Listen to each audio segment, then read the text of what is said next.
here in the locker room with Billy Schweim on 97.3 ESPN and the 97.3 ESPN mobile app. Happy 4th of July to everybody out there. Everybody's down at the Jersey Shore, getting ready, head to the beach. Scooter, we have our Housemaster Home Inspection Twitter poll question of the day. Which professional sport are you most confident will finish the season? Right now, 40% say Major League Baseball, 20% say the NBA, and 40% say the NHL. Now, we've been talking Phillies baseball, so I reached out to a guy that knows a thing or two about Phillies baseball. Let's go to the Barb's Harley-Davidson Sports Hotline. Welcome into the locker room from the broadcast team of the Phillies, Gregg Murphy. What's up, Murph? Good morning, guys. How are you? Happy 4th. Happy 4th of July. Happy 4th, Gregg. Hey, Murph, are you down at the ballpark? I am not at the ballpark today, although our guys are, which is great. For the first time in quite some time, it's starting to feel a little bit normal. But we haven't been cleared to be in the ballpark just yet. We're expecting to be cleared by early next week, and then we can get back in there and take a look at how the guys look. How about our Twitter poll question, Murph? Which professional sport team do you think, or are you most confident will finish the season? MLB, NBA, or NHL? Well, I obviously I'm going to lean towards Major League Baseball, and that only because I'm very hopeful that we can finish the season. But, the fact that we're playing outdoors, I think, is helpful. And, I think just in talking with some of the guys over the past couple of weeks, I know how seriously they are taking the protocols.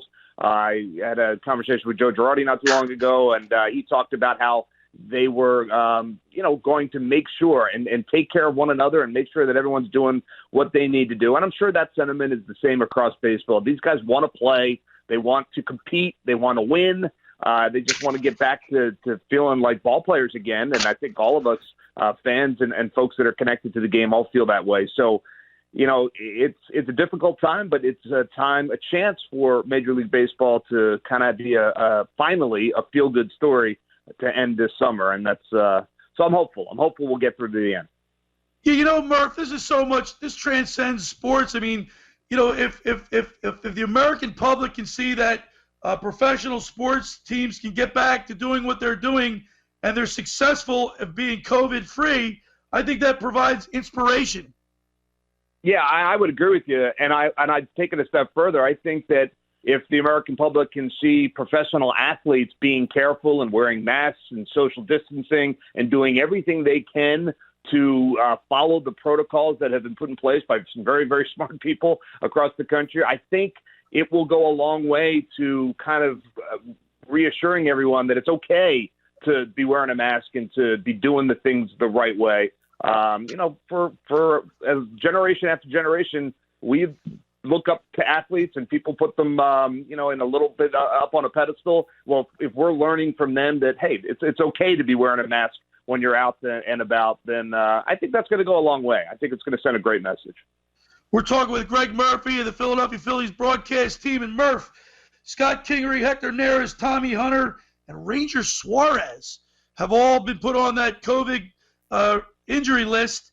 Any word on their situation? No, no confirmation on whether or not those are the four guys that tested positive. I know there's a couple stories out there that have kind of linked those names, but baseball, part of their protocol is that they're not going to disclose to the folks that do test positive. That said, we had a conversation with Joe Girardi the other day, and he's talked a little bit about those four guys and all of his guys in terms of a health factor. And he just said it's going to be on an individual basis. Time will tell when these guys are able to return to the field of play, whether or not they have a bad hammy or if they've been tested positive for COVID-19. So, obviously those are some pretty big names for the Phils, but I think everybody's hopeful that those guys, if indeed they are the ones that tested positive, that they'll have a mild case and be able to get back after 2 negative tests, get back out on the field and join their teammates. Yeah, hey, Gregg, it's Scott McKay here. There's been a lot of talk about Joe Girardi, his first season with the Phillies, and what do you think the impact he's going to have on this team, and especially with a shortened season. Do you think that'll benefit him with the shorter games, or do you think the fact that he needs more time to really get this team to gel? It's a great question, Scott. First of all, I think we were all excited when Joe Girardi was hired to be the manager of the Phils. I know I was. And I do believe that he is a difference maker as a manager. I do believe he's going to be good for, in a full season. I would have told you 5, 6, 7 games a year. I think he can have that kind of impact. Whether or not, he can have that kind of impact in a shortened season remains to be seen. It's unprecedented. But I can tell you this, the guy has a plan of attack for every situation. And he has spent the past 3, 4, 5, 6 weeks thinking about this very scenario. How do I get my guys ready to play in a 3-week period? How do I use my pitching staff? Who am I going to use as a DH? And how are we going to handle these guys on a daily basis in a shortened season to get the most out of them and for them to be the most productive? He will leave no stone unturned when it comes to figuring out the best way to go about this very unique situation. So I'm excited that Joe Girardi, great baseball man, he's a winner, a proven winner, a leader, is going to be a part of this organization going forward. And I do think it does give the Phillies a little bit of an advantage. There are going to be some managers that just handle this better, and I think he's going to be one of them. No doubt. Hey, Bert, if you look at this lineup, top to bottom, I like the lineup. And, in my head, I always said the Phillies team to me always had slow starts, whether it was coming back from Florida where the weather was warm, spring training into the cold atmosphere. But then you look at last year's standings that we talked about earlier. The Phillies, after April and May were 33 and 23, and they were in first place. That now they're going into it's July already. It's 98 degrees outside. They should have a fast start. What do you think about that? Well, certainly when you think about the offensive players, hitting season starts when it gets hot, and we're starting right then and there. So, yeah, I do think that, and I think that advantage is the same for all 30 teams across baseball. We should see hitters being able to kind of hit their stride, I think, a little bit quicker. That said, when you take a step back and you think about how these guys spent their quarantine time, I would imagine most pitchers were able to stay on some kind of schedule that allowed them to throw, maybe 75%, 80% every other day, whatever the program that they think is right for themselves. Hitters, on the other hand, it's hard to recreate that situation when you're kind of by yourself, unless you've got a major league pitcher that you're next door neighbor and you can go out there in a cage and take some swings. I think the hitters are going to be a little bit behind in that regard. So, but yeah, this lineup, the Phillies lineup, I think is as good as any in the National League, top to bottom. For the Phillies, it's going to come down to the guys throwing the baseball, the starters, the bullpen, and this added extra group of guys that are going to be asked to come in and eat up some innings as well, because the starting pitchers aren't going to be stretched out like they would normally be. So that's going to be the key for the Phils. And you mentioned a fast start. They have to get off to a fast start. Any team that does not get out to a fast start is going to be in trouble pretty quickly. They'll be buried. Yep. Yep. Hey, Murph, Billy and I were talking off the air before the show, and, we kind of love the role that you play with the organization, where you're getting out there with the fans and getting their reactions, stuff like that. We kind of think you're the right guy for that. Maybe you don't think you want to say a different role, but we think it's a great role. We're thinking if we could get a bunch of mannequins and sit them in the stands somewhere, and you could go out and interact with them, I think it's going to be good for baseball. Comic relief. Yes. Well, I'll tell you what, first of all, thank you. And I absolutely love my role with the team. And I feel like I'm the luckiest guy on the planet to have the job I have. And, it's so funny over the last couple of weeks that when we knew baseball was coming back, I've gotten so much input on different things that maybe I could be doing, in and around the ballpark to, during the broadcast. And that's one I hadn't heard yet with the mannequins. I'm up for anything.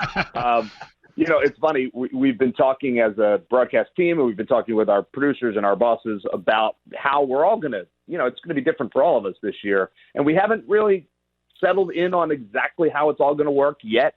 We still have a couple of weeks to do that, but those conversations are happening, and, hopefully sooner rather than later, we have an idea of exactly how we're going to deploy our weapons, so to speak, and bring Phillies baseball back into people's living rooms and hopefully entertainment as well. So, hey Murph, listen, man. Yesterday I was sitting on the beach when you sent me that text, and I went, "All right, we got Murph."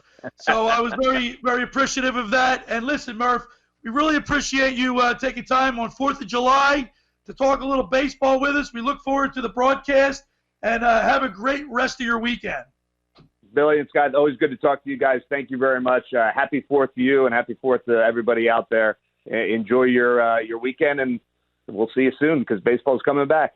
All right. Sounds great. See you, Murph. All right, there he is, Scooter. Gregg Murphy on the Barb's Harley-Davidson Sports Hotline. Hey, when you hear Murph's voice, Scooter, you know baseball isn't too far behind. Yeah, it's kind of like a refreshing thing. Like, like you said, it's around the corner. All right, the first hour of the locker room is powered by Surety Title. Surety provides comprehensive title insurance protection and professional settlement services for home buyers and sellers, real estate agents and brokers, lenders, home builders, developers, and attorneys to facilitate real estate purchases. Surety is an industry-wide leader with a team of experts that will help you through the entire process from contract signing to closing, from shore to center city and every place in between. Surety Title is there for you. 15 office locations in New Jersey and PA.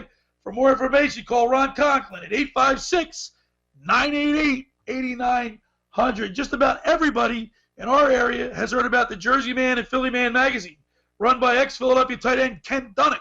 But were you aware of their private business network they call the Legacy Club? Every month they hold private events at upscale locations in Philadelphia and South Jersey that attract over 200 top business people. If you have an interest in attending one of these events and see it's a fit for your business, send an email to ken@jerseymanmagazine.com or call him at 856-912-4007 for more information. All right, when we return, we'll talk to our Simon Jeffers, our interviewer at large. When we return, you listen to the Locker Room with Billy Schweim on 97.3 ESPN and the 97.3 ESPN mobile app.